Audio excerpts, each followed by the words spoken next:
대전, 세종, 충남 현안과 이슈를 진단하는 5시엔 대세남. 안녕하십니까. 5시엔 대세남 박명원입니다. 무인 시스템이 보편화되고 있습니다. 각종 서류도 온라인상으로 발급이 가능하고 무인 단말기에서 몇 번의 클릭이면 대기 없이도 빠르게 원하는 자료를 발급받을 수 있습니다.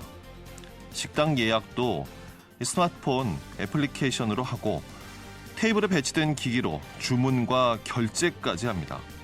그럼 신기하게 로봇이 서빙을 해주는 간편한 세상이 된 것인데요.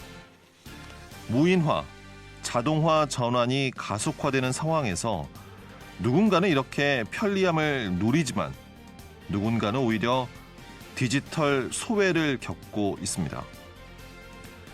지역의 한 언론에 소개된 사례인데요.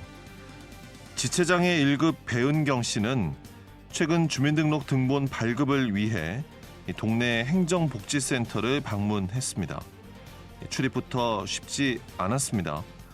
버튼을 눌러야 열리는 자동문이라 휠체어로 이동하는 배은경 씨는 누군가가 나오기를 기다려야 하는데 하필 오가는 사람이 없어 결국 복지센터에 전화를 해서 문을 열어줄 것을 요청을 했습니다. 들어서자마자 보이는 무인 단말기. 손이 불편한 배은경 씨에게는 무용지물입니다. 시도라도 해보려 가까이 다가가지만 눈높이조차 맞지가 않습니다. 무인 단말기는 비장애인의 평균 키높이에 맞춰져 있기 때문입니다. 결국 배은경 씨는 또 직원을 요청해야 했습니다. 민원인 대기가 길 때는 눈치를 봐가며 한참을 또 기다려야 합니다. 행정복지센터의 복지라는 이름이 무색하게 느껴졌다고 하는군요. 행정복지센터만이 아닙니다. 세금 납부를 위해 세무서를 방문했을 때에도 일자리를 알아보기 위해 고용보험공단을 찾았을 때에도 장애인으로서 무인 정보 단말기를 이용하려면 매번 높은 벽에 부딪혀야만 합니다. 배은경 씨는 사회적 약자의 무인 정보 단말기 접근권을 확인하기 위해 무인 민원 발급기가 설치된 동사무소 등 충남 지역 공공기관 곳곳을 방문해 봅니다. 지체장애인들의 이용이 어려운 것은 물론 수어와 외국어를 제공하는 기기도 전무하다는 것을 확인했습니다. 법에서는 무인 정보 단말기에 대한 장애인의 편의와 이용권 보장을 의무화하고 있습니다만 현장에서는 이렇게 지체장애인, 청각장애인 등 장애인들이 시도조차 할 수 없는 것이 현실인 것입니다. 공공기관입니다.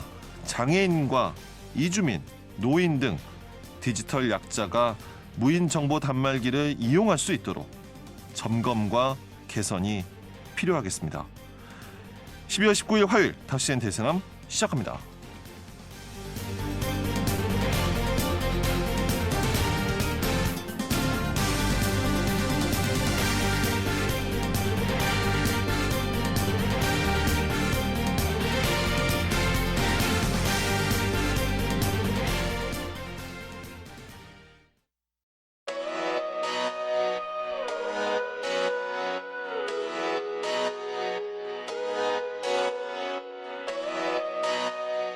다섯 시엔 대세남은 여러분의 참여와 제보로 이루어집니다.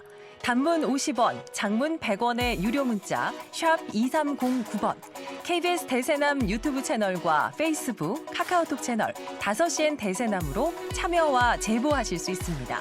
선정되신 분께는 모바일 상품권 보내드립니다. 여러분의 뜨거운 관심과 제보 기다리겠습니다.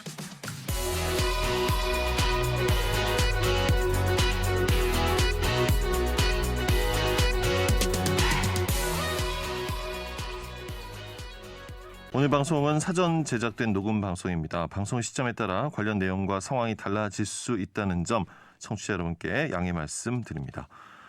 자, 키워드로 보는 뉴스 브리핑 IMTV의 정진호 PD 함께하겠습니다. 정 PD 어서 오십시오. 네, 안녕하십니까. 정진호입니다. 자, 오늘 첫 번째 키워드부터 알아볼까요? 네, 첫 번째 키워드는 안개 속에 빠진 민자 사업들입니다.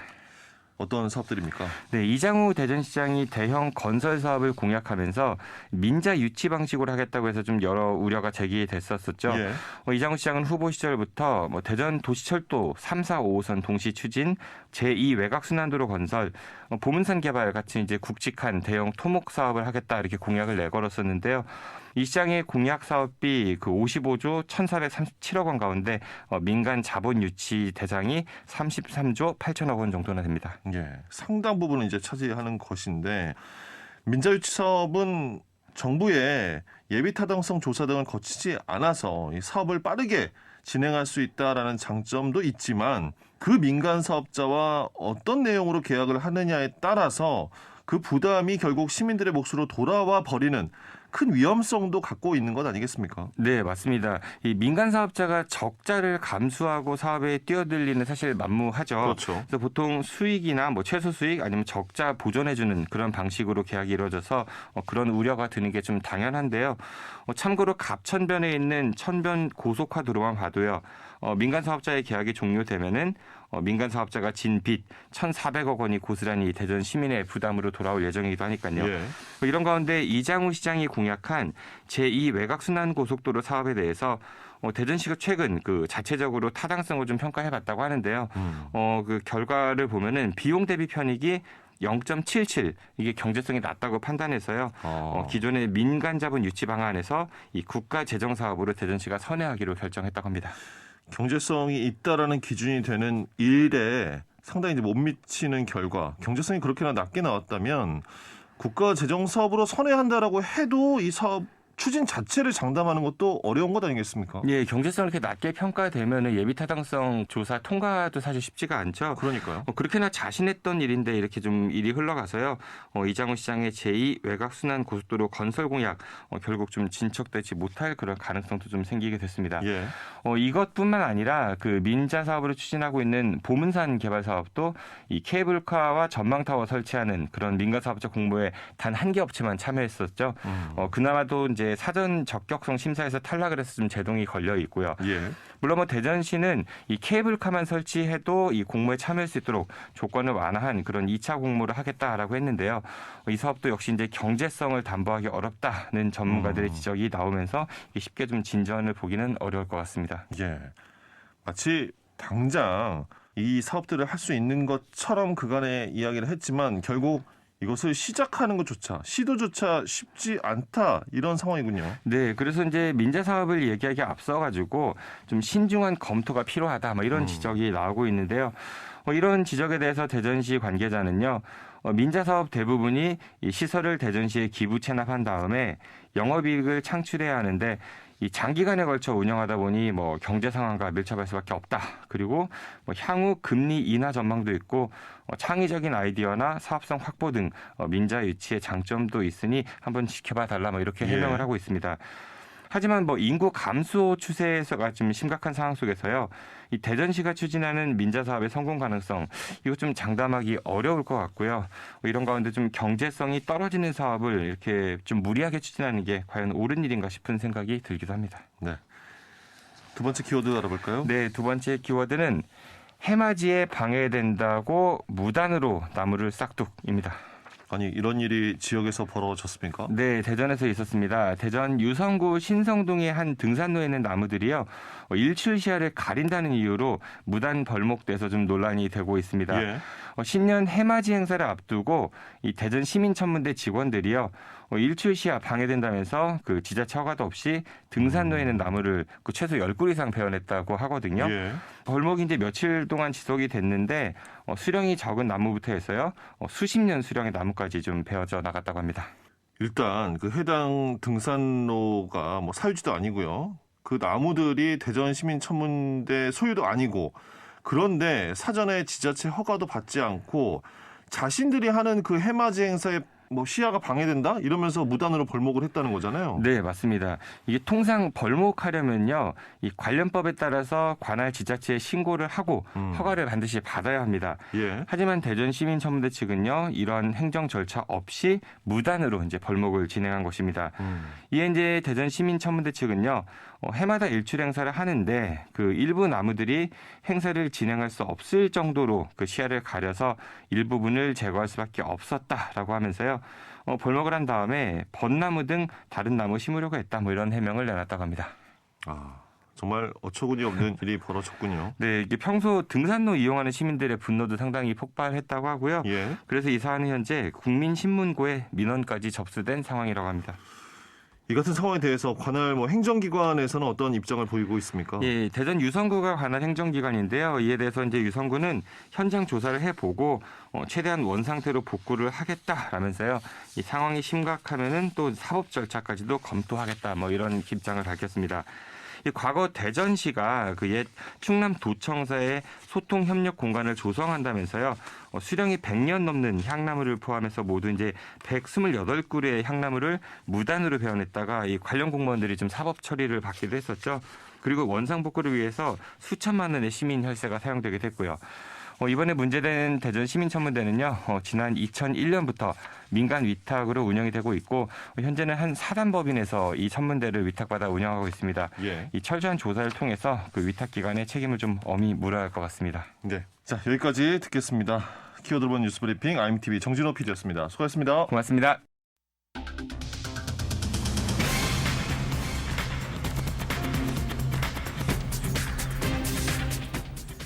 다섯 시엔 지역의 이슈와 현안을 진단합니다.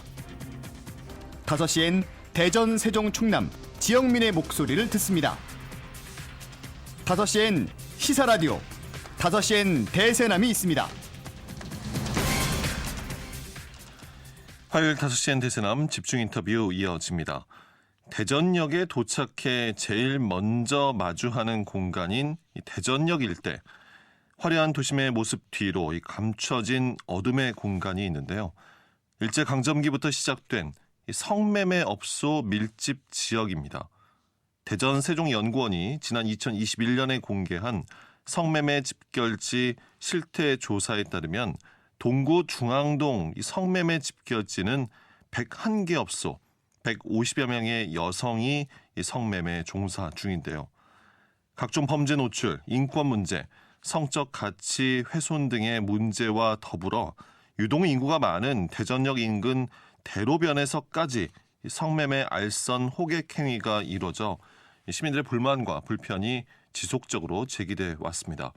대전시는 이 일대 대규모 재건축, 도시 재생 사업을 진행 중인데요. 현재 진행 상황과 또 여전히 남아있는 과제 등을 짚어보겠습니다. 오랜 기간 성매매 집결지 폐쇄를 위해 목소리를 내고 있는 여성인권티움의 손정아 소장 전화 연결돼 있습니다. 자, 손정아 소장님 안녕하십니까? 네, 반갑습니다. 그동안 여성인권티움은 대전역 성매매 집결지를 기록하고 또 도시재생과 여성인권 측면에서 이 성매매 집결지 폐쇄를 위해 힘써 왔는데요. 청취자 이해를 돕기 위해서요. 여성인권티움이 어떤 단체인지 어떤 활동을 해왔는지 설명부터 듣겠습니다. 네, 저희는 그 성매매라고 하는 행위 자체가 인간의 취약함을 기반으로 한 착취적 행위라고 생각하고 있고요. 네. 그래서 이것이 근절돼야 한다라고 하는 활동의 방향성을 가지고 우선은 성매매 예방, 그리고 성매매 방지 활동, 그리고 성매매 여성이 탈성매매할 수 있도록 여러 가지 자원을 연결하고 지원하는 역할을 하고 있습니다. 예. 성매매 집결지 폐쇄를 위한 작은 토론회도 여성인권티움에서 진행을 하셨다고요. 어떤 시간이었습니까? 네, 저희가 성매매 집결지, 그러니까 대전역 집결지가 사실 100년이 넘은 오래된 공간이고 예. 또 대전의 관문이라고 하는 대전역 좌우 맞은편에 걸쳐서 대규모로 형성되어 있거든요. 그래서 이 대전역 성매매 집결지가 폐쇄되어야 한다라는 방향성으로 집담회를 계속 해오고 있고 이번이 3번째 집담회입니다. 예. 그래서 이번에는 그 공간, 도시 공간이라고 하는 주제를 가지고 이러한 성범죄 피해와 이런 그 성매매 관련 업소가 밀집된 공간이 어떤 관계성이 있는지를 예. 좀 같이 이야기해 보고요. 예. 실제로 그런 성매매 집결지 공간을 문화예술적 코드, 그리고 사람과 공간과 자원을 연결해서 환경도 개선하고 공동체도 활성화시키고 지역도 성매매가 아닌 다른 긍정적인 측면을 부각시켜서 브랜드화했더니 실제로 그 범죄율이 굉장히 줄어들었더라라고 네. 하는 실천을 해왔던 어떤 단체 대표님의 이야기도 좀 들어보고 예. 또 저희가 이번에 그 자체적으로 사업을 했어요. 그 2021년에 시민 1,000명을 대상으로 인식조사를 했더니 93%의 시민들이 대전역의 성매매 직결지가 사라졌으면 좋겠다. 네.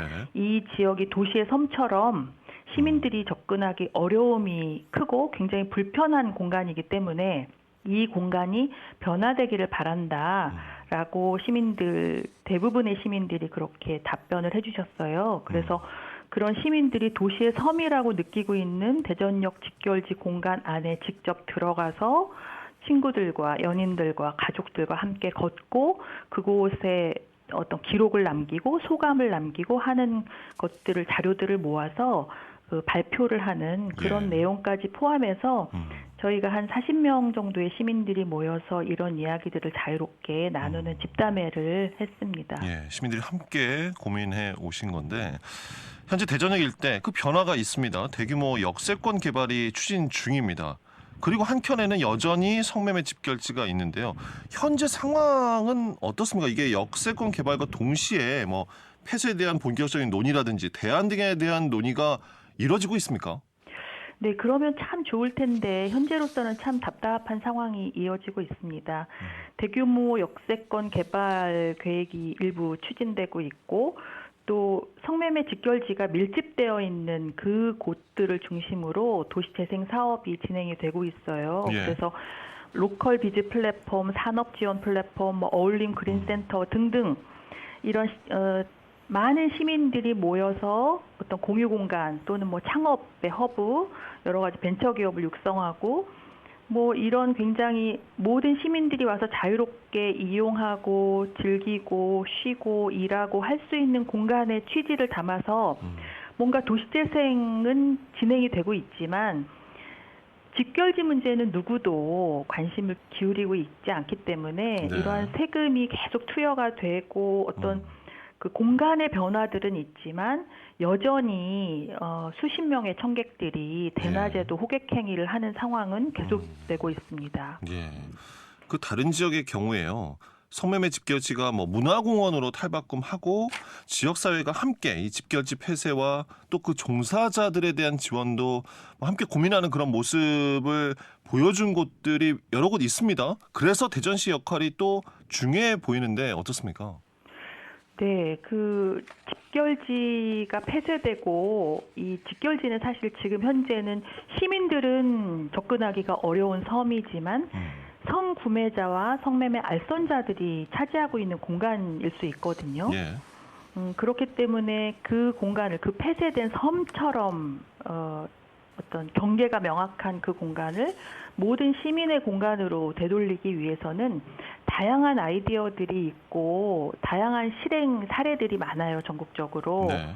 특히 우리 대전도 이 대전역 직결지 공간을 어떤 공간으로 전환할 것인가에 대해서 2021년에는 대전시가 연구 용역을 줘서 어떤 새로운 대안들을 마련을 하기도 했거든요. 시청원의 모색도 있었군요. 네네. 그런데 그것이 제대로 실행이 되려면 대전시가 전체적인 어떤 조정의 역할을 명확히 해야 되는데 그래야 불법적인 요소는 법 집행을 통해서 도려내고 예. 또 빈곤의 고령 여성이 생존의 문제로 성매매를 계속하게 되는 그 상황에 대해서 복지적 자원을 또 연결하고 또 행정에서 다각적인 측면에서 대안적인 어떤 부분들을 고민해가면서 지속성을 가지고 실행을 해야 되는데 사실 지금 아무도 그런 그 조정 능력을 을 행사하지 않고 특히 대전시가 전체적인 컨트롤 타워의 역할을 해야 되는데 이게 완전히 지금 멈춰 있어요. 네. 그래서 도시재생 사업이나 개발 사업은 개발 사업대로 진행이 될 거라고 하고 대전시에서는 그러한 과정에서 저절로 없어질 것이다. 이런 얘기를 되풀이하고 있거든요. 근데 예, 예. 사실은 그 성매매 직결지가 100년 이상 유지 존속이 되어 왔고 이것은 정확히 행정과 또는 법 집행을 하는 어떤 경찰이나 검찰 그리고 이 지역이 사라지기를 갈망하는 시민사회의 역할이 함께 협력 체계로 정확히 추진하지 않으면 예. 절대로 저절로 사라지지 않습니다. 절대 저절로 사라지지 않는다. 예. 그 다른 지자체들 보면요. 실제로 뭐 그런 방법을 모색하는 것에서 끝나지 않고 지자체가 좀 적극적으로 함께 이렇게 해서 좀 좋은 선례들도 있지 않습니까? 네, 그 대구의 완월동이라고 하는 대표적인 성매매 직결지가 사라진 사례나 또 아산의 장미마을이라고 하는 또 유명한 직결지가 도시재생 여성 친화형 도시재생 사업을 통해서 뭐 축소해서 거의 그 폐쇄를 앞두고 있는 사례가 있기도 하고요. 예. 전주의 굉장히 유명한 선미촌이라고 하는 직결지도 여러 그 다양한 노력들을 통해서 변화되는 어떤 과정들을 다 여러 다양한 선례가 있어요. 예.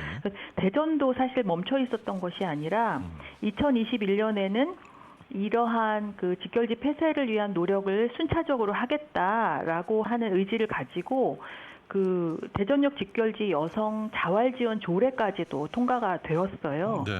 근데 이제 그 이후에 지금 개발 과정에서 저절로 사라질 것이다라고 하는 말을 되풀이하면서 지금 여러 가지 절차들이 중단되어 있는 상황이어서 예. 저희가 이런 상황들을 다시 한번 좀 환기하고 대안을 좀 고민해 보기 위해서 집담회를 또 하게 된 것이죠. 예.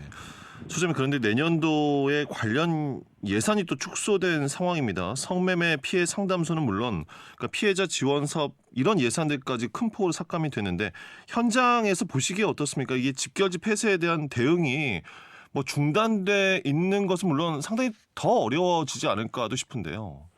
네, 현장에서는 사실 고민이 매우 많습니다. 그 성산업은 우리나라의 지금 뭐 영화 산업보다 규모가 크다. 김밥집보다 성매매 업소가 더 많다라고 할 정도로 성매매 업소가 매우 많고요. 또 다른 어느 나라에 비해서 또 성구매자의 비율이 많아요. 예. 우리나라 성구매율이 굉장히 높습니다. 그렇기 때문에 그 특히 이제 스마트폰을 누구나 다 가지게 되면서 그 성착취, 성매매 문제가 굉장히 저연령화되어 있어요. 예. 그래서 지금 초등학생부터 그루밍의 과정을 통해서 성착취 피해를 입는 경우들이 점점 늘어나고 있는데 이거는 이미 우리나라에 만연되어 있는 성매매 문제와 결코 다른 문제가 아니거든요. 예. 그래서 성매매 예방과 방지 그리고 성매매 여성의 탈성매매를 지원하는 문제는 우리 사회에서 결코 후순위가 되어서는 안 되는 문제라고 생각을 하고 있는데 예산이 이렇게 대폭 축소가 되면서 매우 저희로서도 고민이 참 많습니다. 그래서 당장 성매매 여성을 직접 지원하고 있는 예산도 거의 반토막이 났어요. 네. 그래서 이러한 것에 대해서 사실 우리 사회가 무엇이 우선인지, 그러니까 가난한 어떤 사람들을 대상으로 하는 성적 착취, 가난한 사람의 몸이 직접적으로 사고 팔리는 어떤 폭력이거든요. 성매매 문제는. 그래서 이 부분에 대해서 예산을 줄이는 것이 우리 사회가 앞으로 건강한 방향으로 나가는 데 있어서 이것이 괜찮은가? 이것이 굉장히 문제적이지 않은가라고 하는 얘기를 저는 굉장히 심각하게 하고 있는데 이 방송을 듣는 청취자분들께서도 이 부분에 대해서 좀 관심을 가져주시기를 간곡하게 부탁을 드립니다. 예. 그 말씀해 주신 뭐 알선자나 공간 제공자 또 불법 성구매자에 대한 엄벌과 동시에 뭐 여러 지원 대안 마련들도 분명히 이제 필요할 텐데요. 소장님 끝으로 방송을 통해 전하고 싶은 말씀 해 주신다면요. 네, 그 성매매 여성들이 가난하다는 이유로 또는 어떤 성매매에 유입이 되고 낙인 때문에 이제 그 탈성매매가 어렵고 이제 이런 것에 대해서도 물론 우리가 관심을 가져야 되겠지만 성매매 문제는 사실 더 중요한 것은 구매하지 않는 것. 예. 인간의 모험을 사는 것이 가능하다라고 생각하고 그것을 실제로 여러 호기심이 됐든 어떤 다른 이유로든 그것을 실행하고 하는 문화 자체가 중단되어야 됩니다. 그게 네. 가장 중요하거든요. 그래서 성구매가 일상이고 성구매가 유흥이고 성구매가 어떤 놀이라고 생각하는 그러한 문화를 끊어내는 거, 그러기 위해서는 우리 시민 한 명 한 명의 인식이 가장 중요하다고 생각이 되고요. 그런 성구매하지 않는 것이 당연한 것이고 정상적인 것이다라고 하는 인식이 일반화되면 성매매 알선자도 줄어들 것이고 또 성매매로 유인되는 여성들도 좀 위험에 대한 노출이 좀 줄어들 예. 거라고 생각이 됩니다. 네. 여기까지 오늘 말씀 듣겠습니다. 소장님 인터뷰 감사합니다. 감사합니다. 네, 집중 인터뷰. 지역 내 성매매 집결지 폐쇄 문제와 또 피해 지원 예산 축소 문제 등을 짚어봤습니다. 여성인권티움의 손정아 소장이었습니다.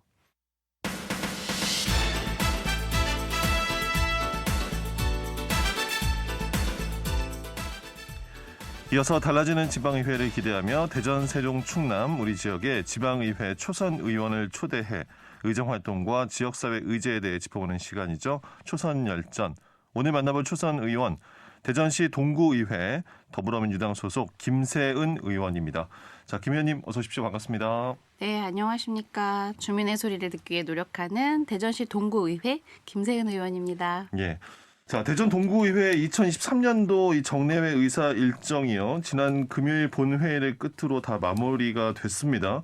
2024년도 이 동구의 예산안 심의도 있었고요. 의원님께서는 어떻게 평가하십니까? 잘 진행이 됐습니까?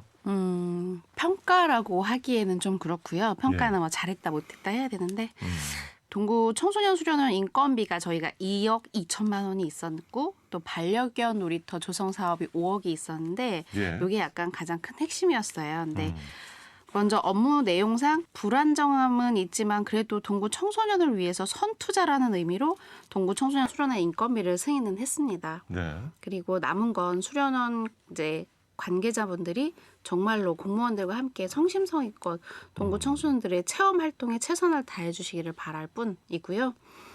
그리고 두 번째는 동구 반려견 놀이터 예산 5억을 이거는 삭감을 했어요. 예. 이 부분은 우송대학교 내에 설치된 예정이라서 그곳은 민가랑도 인접하고 또 학교의 어떤 도서관하고 인접한 곳이라서 주민의 의견 청취가 안 된 상태에서 진행이 되겠다는 예산이 올라온 거라서 절차상의 문제가 있었기에 집행부에서 주민 청취부터 하고 그 다음에 다시 예산을 세우자라는 제안을 드리면서 삭감하게 됐는데요. 예.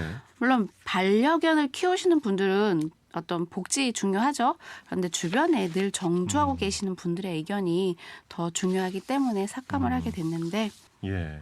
주민들의 의견을 수렴하는 과정은 반드시 이제 선행이 되어야 한다. 네. 네, 이런 것이고요. 네. 또 어떤 사안들이 있었습니까? 이제 통과는 시켰는데 예. 걱정이 되는 예산이 좀 있습니다. 이건 뭐냐면 글로벌 아카데미라고 해서 목적은 동서교육 격차를 해소하기 위해서 보다 나은 영어 교육을 시키겠다라는 게 취지인데요. 예. 이 사업을 위해서는 약 140억 원이라는 예산이 소요될 예정입니다. 근데 저희 동구 이번에 2024년도 본 예산을 보면 통합재정안정화기금에서 100억 원을 가지고 왔어요. 그럼에도 불구하고 필수 경비 그러니까 인건비라든가 사무비 등에 대해서 미반영된 금액이 무려 300억이 넘고 있는 상황입니다. 내년 예산은 더 어려워질 거라는 거 미리 알고 그러니까요. 계시잖아요. 예. 네, 그렇게 되면 내년에는 직원들의 인건비조차도 제대로 지급하지 못하는 경우가 생길 수도 있는데 제가 걱정하는 그런 부분인데 자꾸 집행부의 강력한 의지는 보여주시기 때문에 일단 믿고 또 동구의 교육이고 하니 맡기기는 해야 되는 것 같아서 예. 승인은 했습니다. 어. 근데 이게 2008년이던가요? 그때 당시에 구청장님께서 공약 사업이었던 국제화센터라는 영어 그렇죠. 교육 상당히 사업이 오래된 네. 스토리를 담고 있는 곳이죠. 네, 맞습니다. 알고 계시네요. 사실상 이게 아픔을 남기고서 실패한 경우가 됐어요.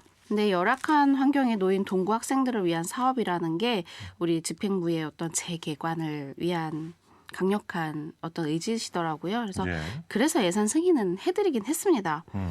제 바람은 앞으로 정권이 바뀌더라도 없어지지 않는 그런 정말로 튼튼한 영어교육 기관이 될 수 있기를 바라는 마음인데 동구 내에서도 또 남북의 교육 격차가 또 많이 심화되고 있단 말이죠. 동구 내에서도. 네, 예. 동구 내에서도. 그런데 구청장님께서 말씀하시기 뒤처지는 북부지방에다가는 또 과학이나 뭐 이런 새로운 교육계를 만들어 주시겠다고 약속은 일단 하셨어요. 예. 그래서 그거를 지켜주셨으면 좋겠다. 사실상 이 위치 문제는 저희가 그래서 반대한 부분이 있거든요. 좀 안쪽으로 북부지방으로 가야 된다. 위치 문제도 있고 예산. 예산상의 분명히 이제 어려움도 있지만 이제 지역 내에서 필요하기도 하고 무엇보다도 이제 계속 유지가 잘 되어야 하는 부분, 이제 그쵸. 기능을 잘 유지를 해야 되는 부분이 가장 큰 문제가 되겠군요. 그렇죠. 예, 알겠습니다. 2023년이 정말 얼마 남지 않았습니다. 올 한 해 김 의원님 어떻게 보내셨습니까? 정신없이 지냈습니다. 예. 제 지역구가 대동, 자양동, 용운동, 파남 1동, 2동, 대청동까지 이렇게 6개가 제 지역구인데요. 예. 주민의 소리를 듣는다라는 게 좀 너무 큰 그런 지역이에요. 좀 넓죠. 그렇다 보니까 정신없이 뛰어다닌 것 같아요. 네. 저희 공무원 1년에 제가 한 100건 이상의 그 어떤 민원을 처리한 것 같은데요. 그런 과정에서 저희 공무원들이 좀 힘은 드셨겠지만 네. 그래도 이렇게 정신없이 뛰어다닐 수 있는 것에 대한 에너지는 뭐랄까 주민들의 따뜻한 인사말 한마디 덕분이에요. 고맙다, 잘 처리해줘서 진짜 뭐 그 감사하다 이런 말들을 하실 때 내가 뭔가 일을 좀 더 잘할 수 있는 그런 에너지가 생기더라고요. 그래서 좀 더 열심히 할 수 있고 그래서 좀 더 많이 뛰어다닌 것 같고요. 그런 주민들의 따뜻한 말에 의하여 전 앞으로도 좀 더 열심히 할 수 있는 예. 그런 에너지를 더 열정적으로 보여드리려고 노력을 할 예정입니다. 네.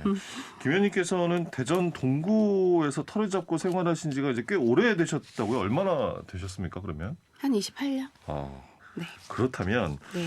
동구 지역에 필요한 것은 무엇이고 어떤 것이 부족한지 또 잘 알고 계실 텐데 현재 대전 동구에 네. 반드시 좀 해결해야 할 또 풀어야 할 수건 사업이라면 어떤 걸 꼽으시겠습니까? 좀 뭔가 해결해야 할 수건 사업이다라고 하기에는 사실상 저 그런 말 많이 듣거든요. 도현이 엄마 어디 가? 예. 아침 먹었어? 예. 뭐 이런 일하러 가? 이런 질문들 많이 하시는데 요즘 사실상 그런 거 질문하시는 동네가 별로 없어요. 우리 지역은 그런단 말이죠. 그랬죠. 그런 따뜻한 사람들이 있는 곳이라서 좀 좋긴 하지만 복지비가 5개구에서 우리가 제일 많이 들어가잖아요. 그런 걸 볼 때 복지가 개선이 돼야 되는 거는 맞아요. 그런데 요즘에 아파트도 많이 들어오고 이러다 보니까 뭔가 환경은 좋아지는 것 같아요. 근데 중요한 거는 거기에 지금 정주하고 계신 분들에게는 달라지는 게 별로 없다라는 거예요. 그래서 좀 아파트 생기는 건 좋지만 지금 현재 정주하고 계신 분들에게 어떤 환경 개선이 되어 있을까? 이런 게 좀 중요하거든요. 그래야 이제 더 잘 어울릴 수 있는 그렇죠. 네, 그런 것들이 필요하다 그런 말씀이시군요. 네, 예. 완전히 다른 세계가 되어버릴 수 있기 때문에 예. 그런 게 좀 필요한데 새로운 외부인들이 더 많아지는 거는 뭐 저희 구 입장에서는 좋을 수 있으나 그렇죠. 그와 함께 원래 정주에 있던 주민들에 대한 복지, 향상도 고민을 해봐야 되지 않을까라고 생각을 듭니다. 예. 이 정치에 입문하시게 된 뭐 지방의원으로서 출마하시게 된 뭐 특별한 계기가 있었습니까? 어떻습니까? 솔직하게 말씀드려서 특별한 계기는 없었습니다. 지금 제가 막 주민들에게 열심히 한다는 소리는 정말 많이 듣고 칭찬은 많이 듣고 있지만 준비는 사실상 없었던 게 사실입니다. 그럼에도 불구하고 출마를 하셨다는 거는 네. 뭔가 내가 하고자 하는 바가 분명히 또 있었기 때문 아닐까도 싶은데요. 그런 거죠. 내가 할 수 있는 일. 과연 나한테 주어진 상황에 그래도 늘 최선을 다해본다? 그게 제가 할 수 있었던 거라서 지금은 딱 당선이 되고 나니까 해야 할 일은 주민들을 위해서 내가 뭘 해야 되지? 아까 말씀드린 대로 보면 우리는 민원을 해결하는 게 최우선이잖아요. 그런데도 당선을 딱 되고 봐서 제가 할 수 있는 일들이 뭐가 있을까 찾았었는데 이런 거죠. 크게는 행정사무감사 같은 거 저희가 하잖아요. 예. 행정사무감사 그리고 예산심사 막 이런 게 있는데 좀 꼭 필요한 부분에 대해서 감사를 진행하고 또 예산에 대해서는 치열하게 고민하고 또 싸움도 또 치열하게 한 듯 합니다. 그래서 정말 주민을 위해서 어떤 예산이 필요한지 그 예산 과정에서 어떤 부분이 소홀하거나 또 잘못되었는지를 짚어보고 고쳐나가는 거. 그게 주민을 위한 거라는 걸 알았거든요. 그래서 이번에도 그 부분에 대해서 좀 최선을 다하고 하다 보니 조금 더 자신감이 생긴 것 같습니다.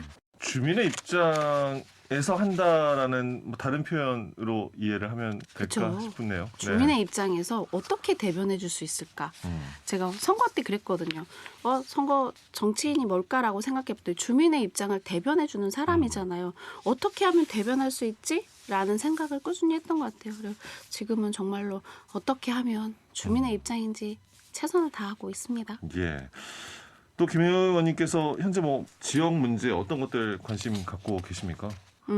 저는 지금 저희 부모 교육이라는 이야기와 함께 보육교사들의 처우 개선 두 가지를 말씀드리고 싶은데요. 예. 출산율을 높이기 위한 방법으로는 영유아 중심의 보육 서비스가 상당히 잘 되어 있어요. 그런데 그와 반대로 보육교 직원들의 처우와 근로 환경은 사실은 열악한 게 현실이고요. 시스템에 비해서요. 그렇죠. 예. 저희 정부에서 이렇게 하는 것 비해 좀 열악한 게 현실인데 예. 부모가 행복해야 자녀가 행복하듯이 교사가 행복해야 아이들이 행복할 수 있다라는 게 제 생각인데요. 보육교 지원의 인권 침해 방지와 정당한 생활지도 보장을 위한 노력 등이 필요하고요. 또 거기에 대한 합당한 처우 개선, 뭐 월급이라든가 이런 걸 안정적으로 좀 드릴 수 있고 중요한 거 우리 부모님들이 선생님을 예우하는 모습도 중요해요. 그래서 이런 부모님들에게 선생님 예우에 대한 기본적인 교육도 좀 시켜드릴 수 있으면 좋겠다라는 게 제 생각입니다. 예. 이제 곧 2024년입니다. 내년에는 어떤 목표, 뭐 계획도 가지고 계신지 앞으로의 또 남은 임기 동안 계획이나 목표 끝으로 들어보겠습니다. 네. 이제 내년은 제가 좀 더 전문적인 의회 활동을 하고 싶어요. 전문적인 의회 활동으로 주민들과 더 자주 소통하겠다. 이게 목표입니다. 거창한 건 아니에요. 예. 너무나 당연한 건데 너무 어려운 일이더라고요. 그래서 주민들 옆에서 쭉 계속 어떤 이야기든지 들을 수 있는 그런 상황이었으면 좋겠고요. 또 앞으로 제가 목표하는 거라면 저출산 시대에 대해서는 정말 두말할 나위 없이 그 출산이 중요하잖아요. 예. 그런데 그것과 함께 중요한 것은 교육이라고 보는데 제가 비행 청소년들하고 오랜 시간 함께하면서 느낀 것은 특히나 부모님들을 대상으로 한 조기 교육의 중요성 말씀드리고 싶어서 의무 교육화하면 어떻겠냐. 저희 육아수당 주잖아요. 그런 걸 가지고 드리기 전에 그 교육을 이미 받으면 이 육아수당을 주겠다. 뭐 이런 걸 한번 만들어봤으면 좋겠는데 요즘 사회에서 대두되는 여러 가지 청소년 행동 문제들이요. 기본적으로 가정에서 교육 환경에서 시작된다고 봐요. 그래서 이론적인 수학, 과학 이런 학습은 물론 중요한데요.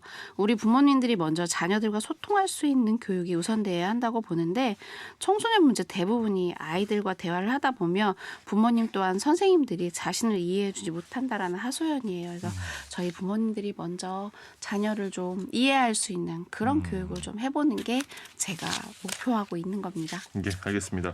자, 초선열전 김세은 대전시 동구의원과 오늘 함께했습니다. 나와주셔서 고맙습니다. 네, 감사합니다.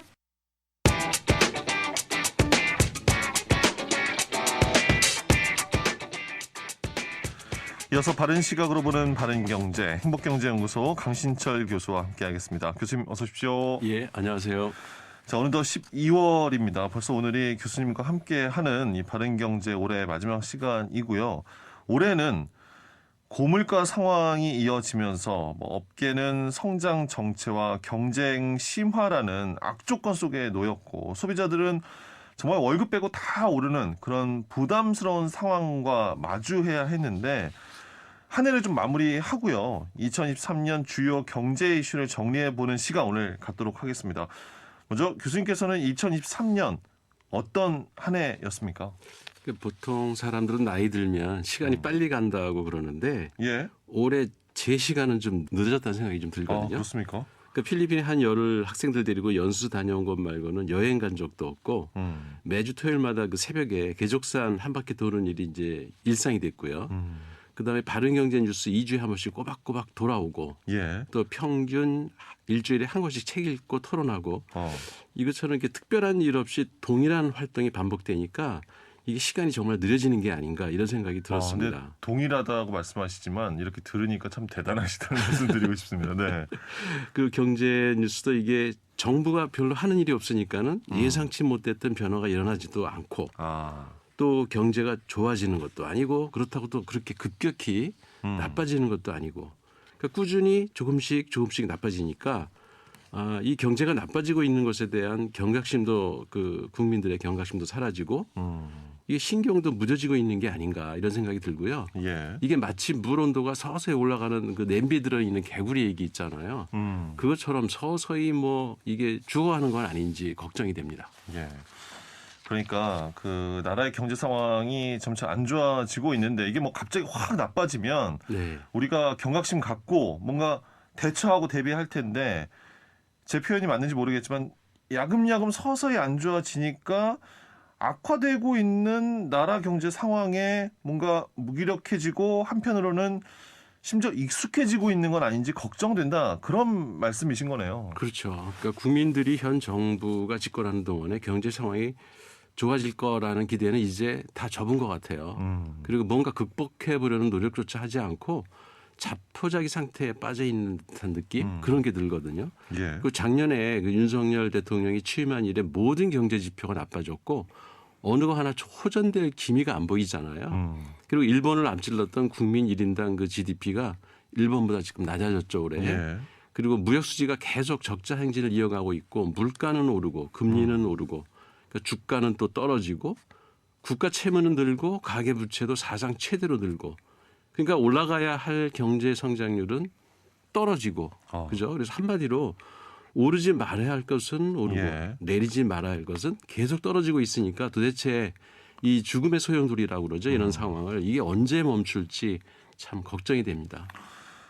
이렇게 들어보니 전반적으로 참 안 좋아지고 있는 것인데 서민들에게 가장 피부에 와 닿는 것은 아무래도 물가와 금리 아니겠습니까? 물가 어땠습니까?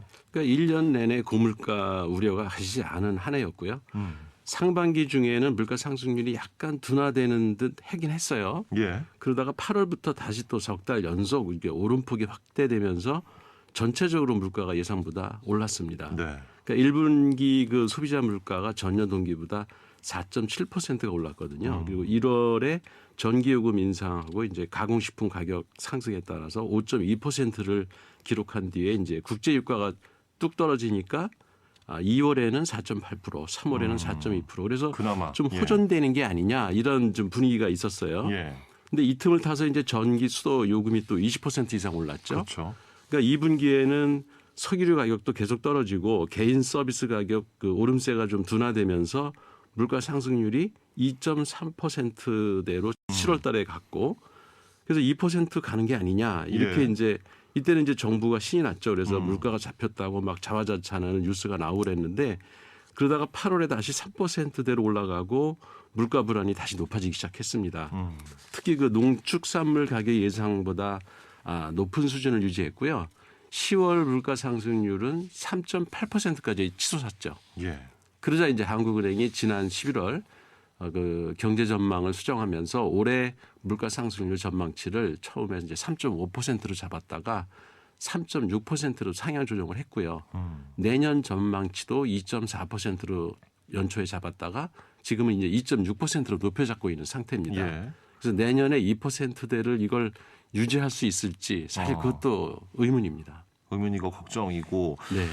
고금리도 서민들의 삶을 어렵게 만들었습니다. 기준금리는 일단은 1년 내내 동결이 됐는데 이게 시중금리는 또 다르지 않습니까? 어땠습니까? 그렇죠. 한국은행은 올 한 해 동안 기준금리를 이제 3.5%로 이제 동결을 했는데요. 예. 지난해 두 차례 금리를 뭐 이게 빅스텝이라고 보통 그러더라고요. 0.5% 이상 이렇게 인상을 한 것을 포함해서 우리나라 경제 역사상 처음으로 6차례나 연속 기준금리를 올렸거든요. 그렇습니다.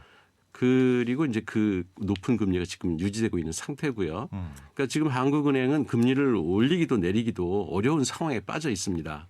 그러니까 물가가 높은 것을 감안하면 금리를 올려야 되는데 그랬다간 사상 최대로 늘어난 그 가계대출 상환이자 때문에 서민들이 타격을 받을 것이고 예. 소비와 투자도 위축되겠죠. 그리고 가계뿐만 아니라 기업의 부채와 부동산 프로젝트 그 파이낸싱, 예. 뭐 PF라고 그러죠. 그게 그렇습니다. 부실될 위험이 크기 때문에 총체적 경제 난국에 빠질 우려가 크다. 이러다 보니 금리를 못 올리고 있는데 이런 상황에서 또 금리를 내렸다가는 그나마 잡힌 그 부동산 투기 바람도 다시 불 우려도 있고 물가 불안이 계속될 것 같으니까 금리를 내리지도 못하고 있는 상황이거든요. 그래서 내년 실질 GDP 성장률 전망치를 지난 2월 2.4%에서 11월에는 2.1%로 낮추는 과정에서 경기 부양 필요성이 제기도 했습니다. 그러니까 그러면 금리를 좀 낮추자는 얘기가 나온 거죠. 예. 근데 고물가에 이제 발목이 잡혀서 금리도 낮추지 못하고 그에 따라서 이제 한미 기준금리 역전 현상이 지금 우리나라가 계속되고 있는 상황인 거죠. 네. 가계 대출이 심각하다라고들 하는데 어느 정도 규모인가요? 그러니까 한은의 B2 경고에도 올해 그 가계 대출은 사상 최대 수준으로 증가를 했습니다. 그래서 1,900조 원에 육박을 했고요. 이게 우리나라 GDP하고 비슷하지 않습니까? 그러니까요. 2,000조면은. 그다음에 은행 담보 대출이 지난 8월 한 달 동안에만 7조 원이 급증을 해서 금융 당국이 이제 적극적으로 관리하겠다 이렇게 이제 호들갑을 떨기는 한데 가계 대출은 좀처럼 줄어들질 않고 있습니다. 그만큼 서민들이 힘들다는 얘기겠죠. 그러니까요. 그러니까 고금리가 장기화되니까 주택담보대출 연체율이 올해 3분기 말에 0.2%나 돼서 전년 동기 0.1%의 2배로 뛰었고요. 그러니까 같은 기간 전국 누적 어음 부도액도 2배나 늘었습니다. 예. 그러니까 한국은행은 긴축 기조를 당분간 이어갈 전망이고 물가가 좀처럼 잡힐 기세가 안 보여서 내년 상반기 중에도 기준금리를 내릴 가능성은 거의 없어 보입니다. 예. 대외 무역 수지는 그래도 좀 좋아지지 않았습니까? 그렇게 어떻습니까? 보입니다. 예. 그러니까 2023년 우리나라 수출이 전년 대비 7.8% 감소한 6,300억 달러거든요. 그러니까 수입은 또 11.8% 그러니까 수출보다도 한 4% 이상 수입이 감소를 한 거죠. 예. 요 덕에 좀 무역 수지가 좀 그래도 나아진 것처럼 보이는 거죠.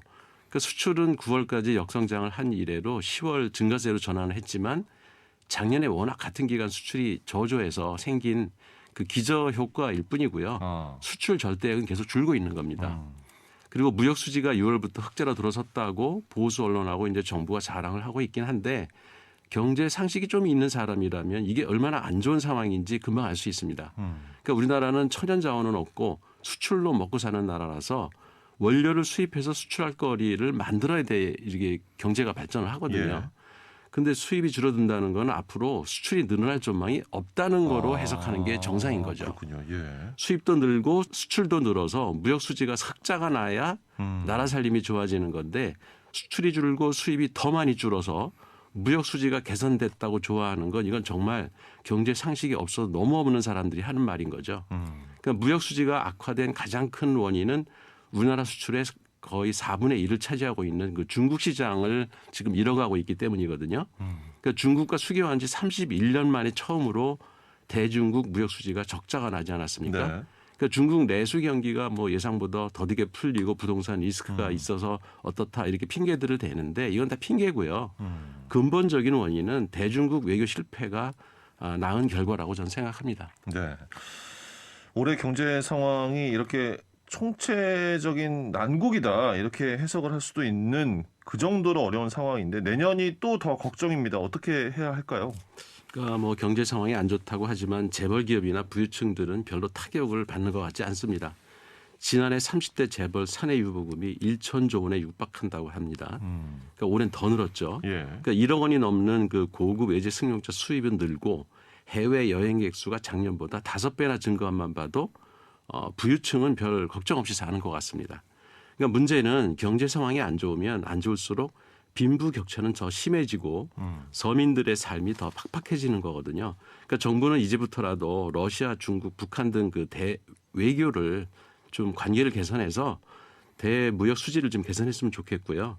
그 해외 순방하면서 여기저기 그 선심 쓰듯이 다른 나라 일자리 늘리고 뭐 투자한다고 하는 뉴스가 자꾸 나오는데 그거보다도 국내 기업들이 사내 유혹은 좀 풀어서 적극 투자하도록 정부가 좀 유도를 하고요.